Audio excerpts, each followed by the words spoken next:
everyone and welcome! We've done many episodes of skins based on lore. It was a series of videos I really enjoyed working on, but as time went on, eventually we covered all the story references connected to the skins. The good thing is that Riot officially embraced the fact that players are interested in the alternative universes behind the skins. In fact, you can find all the story behind skins in Live Client. If you go to your collection, then skins, then you need to sort it by sets, and finally below that you have universe. By doing this you'll get the base lore of most of Riot's universes, and even the story of some specific champions. So today I want to cover a couple of the well-known skin lines, and if you guys are interested in more, let me know and I'll cover even more skins. But before we do so, remember that none of these stories affect the real storyline. Everything I'm going to mention today are just alternative universes with their own separate stories. So, let's get on it. Once each millennium, an ancient godlike entity descends from the heavens, choosing worthy warriors to be his will incarnate. These beings are the ARCHLIGHT, immortal agents of the light divine. A sublime being of living energy, Vel'Koz is the subject of legend, myth and worship. Once every millennium he descends to the mortal plane, choosing those worthy enough to carry out his inscrutable will, and transforming them into creatures of transcendent power, the ARCHLIGHT. The once great King Yorick, given the gifts of power and immortality in an age-long past, left his mighty kingdom to enforce the will of the divine. Hundreds of years later he returned, his lands gnawed by dust and ruins, and in his sorrow he was consumed by madness. The archer Varus, bathed in the transcendental energies of the ARCHLIGHT, found himself connected to a great cosmic wholeness more ancient than he had ever known. He now enforces this oneness, turning away entire armies long before they can ignite the flames of war. Empowered by the ARCHLIGHT, the Slayer Vayne was shown the creeping darkness lurking beneath the foundations of the world. Tasked to fight it back at all costs, she will stop at nothing to drive each new horror from whence it came. The glorious revolution is here. Assembling an army of machines with living brains, Victor marches against the combined forces of his enemies, with only a scrappy human-led resistance keeping him from total world domination. An early prototype that would pave the way for the Battlecast machines, Alpha Skarner is possessed of an extreme rage not seen in the later models. Perhaps the brain inside it wishes to inflict as much pain as it experienced, or maybe it just likes to kill things. The gold standard of Battlecast shock troopers, Prime Cho'Gath implements self-replicating nanites that reinforce its frame as it consumes living tissue. It has become a common and terrifying sight in occupying cities, where it feeds on civilizations who won't submit to conversion. An airborne data collection unit based on the now extinct Vel'Koz lifeform, these Battlecast monstrosities sweep their concentrated energy beams over heavy populated areas. Survey data from the lifeless wreckage automatically calibrates the entire fleet's weapon systems, making the units a deadlier threat with every skirmish. The creator of the Battlecast machine army, Victor has perfected the art of transplanting living brains into low-tech mass-produced weapons. But his work is far from complete, and even now he tinkers on newer, deadlier creations to crush all who oppose him. A titanium juggernaut used to crush pockets of particularly stubborn resistance, the Battlecast Urgot model is rarely seen but widely feared. Its extensive weapon systems are complemented by a massive flesh-grinding spike mill, which it pulls fleeing opponents into for sheer spectacle.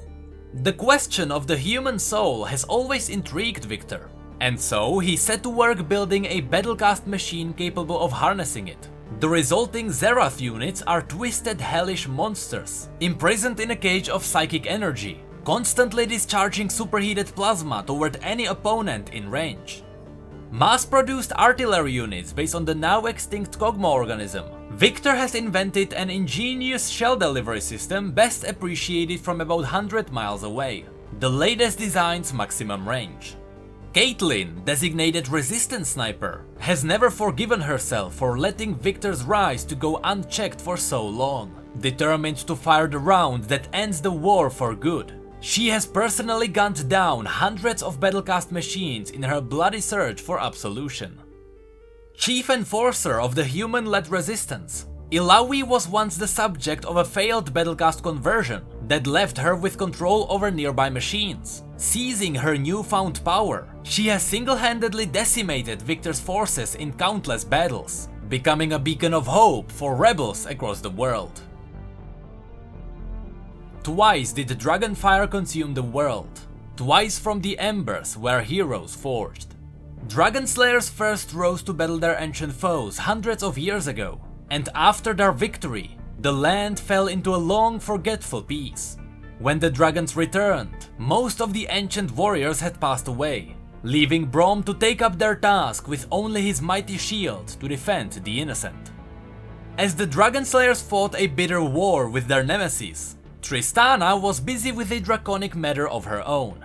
Deep in the wooded forests, away from the battles, she busily trained a young dragon, a trying task rewarded with lifelong friendship.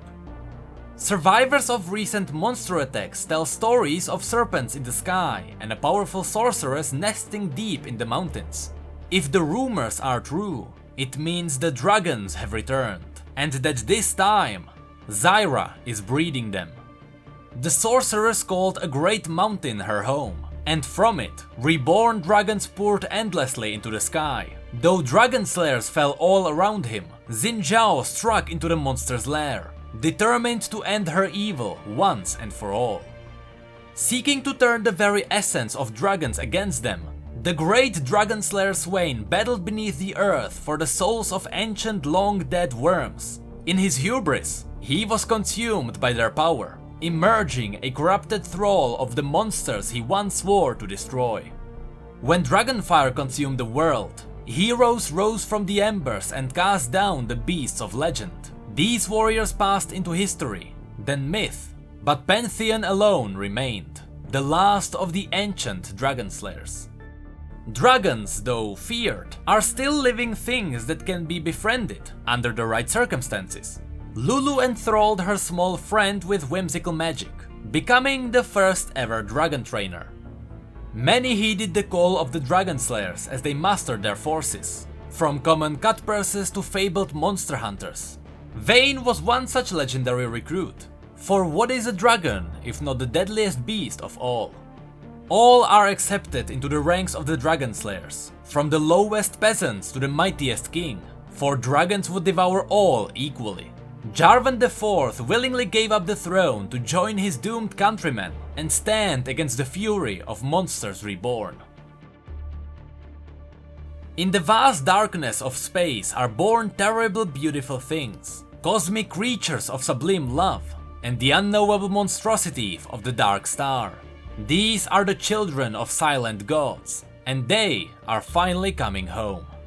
Gliding effortlessly from star to star, Yi flashes through the night sky with celestial grace, his blade arcing with crystalline precision through the fabric of the universe itself. Dawn chases dusk beneath the sea, two lovers locked in an endless waltz across the stars. Thus Rakan is never far behind Xayah, his breaking light glowing always above her shadow. Dusk beckons the dawn to its embrace, two lovers locked in an endless waltz across the stars. Thus Xayah is always a step ahead of Rakan, leading him forever into her arms. Born before the kindling of the stars, Kassadin stands alone in space's vast void. He watches over all things, a sentinel awaiting the end of this universe and the beginning of the next. A cosmic nightmare who worships the all-consuming dark star, Thresh vows to feed the whole existence of his god until all matter, time, and thought are erased. His work will be complete when nothing remains, freeing him to finally leap into the singularity and become one with the end of the universe. The hunger of the abyss. Kha'Zix is an alien horror whose careless appetite feeds the dark star. Appearing before planets like a titanic locust, it devours all it encounters. The power of 100,000 stars fueling its evolution into an ever greater threat. Born out of the remains of a magnificently advanced system, Oriana serves the Dark Star with meticulous precision. She dances across galaxies in an endless horrifying performance. The only witness is the silent trail of destruction left in her wake. A mortal emperor unbound by the destruction of his world, Jarvan's essence has since been reforged by the endless energies of deep space. His humanity and his people now lost forever. He stands ready to welcome the Dark Star incursion in the final subjugation of all existence. An interstellar titan containing multitudes with his eldritch mind, Varus serves the all-consuming Dark Star, a dread singularity born in the darkness of deep space. His arrival is a cataclysmic extinction event, erasing entire planet systems, as if they were never there. When the war came, Omega Squad was sent to end it. Now only one of them remains, a Yordle with no battle left to fight but his own. Teemo once lived by a code. He's long since forgotten what it was, or even what started the fighting, but he does remember two things. Nobody's innocent, and always settle the score. A heavy artillery specialist with a serious chip on his shoulder, Veigar has a troubling habit of calling down huge amounts of explosive ordnance even for the most mundane problems. He thinks of it as a fun quirk.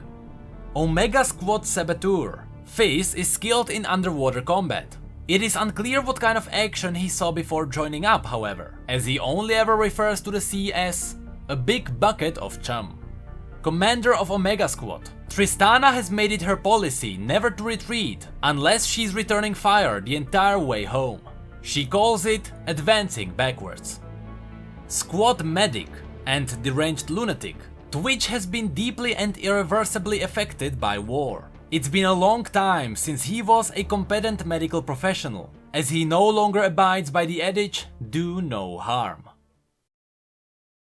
And these were the universes I wanted to cover today. Again, if you are interested in me covering more skin lore, let me know in any way you feel fit. But I will only briefly mention Project and Star Guardian lore, because those already have dedicated videos on our channel. Also, Pentakill has far more story than you might think, so I might cover them separately too.